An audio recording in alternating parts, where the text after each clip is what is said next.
কক্সবাজারের খুরুশকুলের পূর্ব হামজারডেইলের পুলিশের ঘোনা পাহাড়। সম্প্রতি এখানেই খুন হন শ্রী শ্রী শিবকালী মন্দিরের সেবায়েত নয়ন দাস। তবে ঘটনাস্থলে গিয়ে বেইনসাইট যা দেখেছে তা শুধু একটি হত্যাকাণ্ডের গল্প নয়, বরং সংরক্ষিত পাহাড় দখল, বনভূমি উজাড় আর জমি বিক্রির এক বিস্তৃত চিত্র। পাহাড়ের চূড়ায় ছোট্ট একটি মন্দির, দূর থেকে শান্ত নিরিবিলি জায়গা মনে হলেও কাছাকাছি গেলে চোখে পড়ে কাটা পাহাড়, উপড়ে ফেলা গাছ আর নতুন বসতির সারি। স্থানীয়দের ভাষায় দীর্ঘদিন ধরে এখানে ছোট ছোট প্লটে জমি বিক্রি হচ্ছে, পাহাড় কেটে সমান করা হচ্ছে জায়গা। এরপর সেখানে তৈরি হচ্ছে টিনের ঘর, যেন দখলের স্থায়ী চিহ্ন বোঝানো যায়। পাহাড়ে ওঠে অন্তত 20 থেকে 25টি স্থানে কাটা অংশ দেখা যায়। কোথাও সদ্য কাটা মাটি, কোথাও গাছের গুঁড়ি পড়ে আছে, আবার কোথাও নির্মাণাধীন ঘর। স্থানীয়রা বলছেন এসব জমি নোটারি দলিলের মাধ্যমে বিক্রি করা হচ্ছে। আমি জায়গা নিয়েছি, আমার কাগজপত্র আমি নিয়ে নিয়েছি। প্রথমে নিয়েছি 2 ঘন্টা, এরপরে নিয়েছি 2 ঘন্টা, 4 ঘন্টায় নিয়েছি। প্রথমে এই আবলুশনের বাইকুর থেকে নিয়েছি 30,000 টাকা, সাবুদ্দিন ওর থেকে নিয়েছি 30,000 টাকা করে 2 ঘন্টা নিয়েছি। এরপরে আবলুশনের থেকে নিয়েছি আমি 50,000 টাকা করে 2 ঘন্টা। আমি নিয়েছি যে 2 বছর হয়েছে আবলুশনের থেকে নিয়েছি। মন্দিরের প্রবেশ মুখে থাকা একটি সাইনবোর্ডে জমিদাতা হিসেবে লেখা রয়েছে আবুল হোসেনের নাম।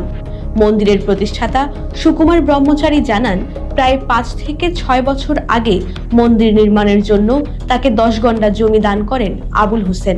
অথচ পুরো এলাকাটি সরকারি পাহাড়ি বনভূমি। আপনারা জায়গা বলছেন, আমার দান করছি, আমি আসি একটা মন্দির করতে বলছি, আমি মন্দিরটা করছি, আমাকে 10 ঘন্টা জায়গা দান করছে মন্দির। আবুল হোসেনের 10 ঘন্টা দান করছি এই মন্দিরের জন্য।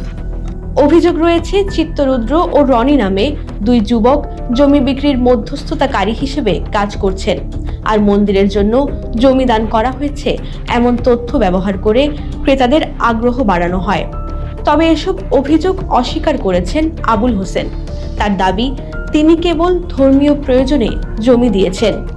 উঠাইতে পারছে না। আমি বলি তোমরা এদিক থেকে গাছ গোছ খাইটা দিয়ে ঠেস দিয়ে বানো থাকো, এই মন্দির নিয়ে আর এই নোটারি কয়েকটা দিছি, এদেরকে কোনো কাগজপত্র দিলেন না।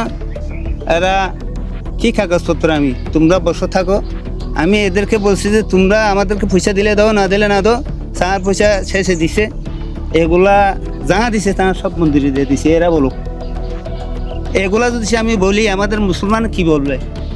মসজিদে 5 টাকা দিতে পারে না, এখানে কেন এত লক্ষ টাকা দিল? সরকারি হিসেব অনুযায়ী খুরুশকুল ইউনিয়নের প্রায় 30% জমি সংরক্ষিত বনভূমি, যার পরিমাণ প্রায় 800 একর।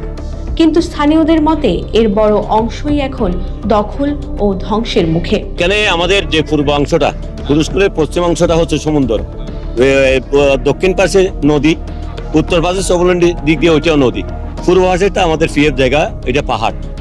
এখানে আমাদের 20-25টা সেই বেশি পাহাড়, এখন রাত দিন এই কাটাই চলছে। খুরুশকুল বিট অফিসের কর্মকর্তারাও বলছেন দখল ঠেকানো সহজ নয়। তাদের অভিযোগ, অভিযান চালাতে গেলে তারা স্থানীয় প্রতিরোধের মুখে পড়েন। নতুন বিট কর্মকর্তা কামরুল হাসান জানান, এ ঘটনায় একটি মামলা করা হয়েছে, তবে তার ভাষায় এখানে এখন খুব বেশি বনভূমি অবশিষ্ট নেই। সংরক্ষিত বনভূমির জমি নোটারি দলিলের মাধ্যমে বিক্রি করা আইনসম্মত কিনা সে বিষয়ে আইনজীবীদের সঙ্গে কথা বলেছে বেইনসাইট। তারা বলছেন, সংরক্ষিত সরকারি জমি ব্যক্তি মালিকানায় বিক্রি করার সুযোগ নেই, আর পাহাড় কাটা ও বনভূমি দখল পরিবেশ সংরক্ষণ আইনেও দণ্ডনীয় অপরাধ। কেউ যদি পাহাড় শ্রেণীর মালিকের প্রপার্টি হতে যায়, তাহলে সে বন বিভাগের মধ্যে সামাজিক বনায়নের জন্য আবেদন করতে পারে। যিনি এই প্রপার্টিগুলো প্রতারণামূলকভাবে বিক্রি করেছেন, মালিক না হয়েও যিনি মালিকানা অর্থাৎ নিজেকে মালিক হিসেবে উপস্থাপন করে বিক্রি করেছেন, ওনাদের জন্য ফৌজদারি আদালতে 406, 420 অর্থাৎ হচ্ছে যে অপরাধমূলক বিশ্বাসভঙ্গ ও প্রতারণার মামলা করতে পারে। পাশাপাশি টাকা যে টাকাগুলো দিয়েছেন জমি সংক্রান্ত ক্রয় বাবদ, সেটার জন্য দেওয়ানি আদালতে মামলা মোকদ্দমা করতে পারে। বিশেষজ্ঞদের মতে পাহাড় ধ্বংস শুধু পরিবেশের ক্ষতি নয়, এটি ভূমিধস ও প্রাকৃতিক দুর্যোগের ঝুঁকিও বাড়ায়। বাংলাদেশে একটা আইন আছে, সেটা হচ্ছে যে পরিবেশ সংরক্ষণ আইন 1995। এটা পরবর্তীতে পরিবেশ আদালত আইন 2010 সালে এটা সংশোধন করা হয়। এই সংশোধন প্রার্ট শ্রেণীর কেউ যদি ক্রয় বিক্রয় এবং ঘর নির্মাণ করে প্রার্ট শ্রেণীর প্রপার্টি, তাহলে সেই ক্ষেত্রে বলা হচ্ছে যে তা দণ্ডনীয় অপরাধ এবং এটা শাস্তিযোগ্য অপরাধ, এবং এটা যে এই কাজটি করবেন তার বিরুদ্ধে হচ্ছে যে কঠোর আইনত ব্যবস্থা বিধান। প্রশ্ন হলো, আইন, মামলা আর প্রশাসনিক নজরদারি থাকার পরও কেন থামানো যাচ্ছে না পাহাড় দখল ও বনভূমি বিক্রির এই চক্রকে?